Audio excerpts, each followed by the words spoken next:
have to watch out for difficult terminology, and we introduced a number of these terms earlier, but we got a whole battery of these words that, let's take, for example, the term spirituality. I would argue that this is in a category of terms that almost have become meaningless these days. Everybody may think that they understand what everybody else thinks by it, but if you look in the dictionary to find the definition of spirituality, it almost becomes a house of cards. It's spirit. It has to do with the soul. What's the soul? The soul is a spirit, and it has to do with spirituality. And so.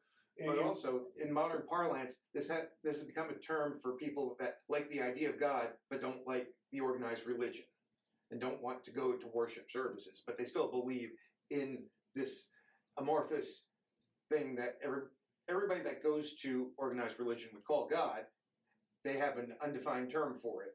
And of course, what that may be spiritual. Sure, it may be different in a Hindu temple than a Jewish temple or a Christian church or a Muslim mosque or a Buddhist temple. And these people tend to believe in all of them without using critical thought of how these are contradictory. They're all right.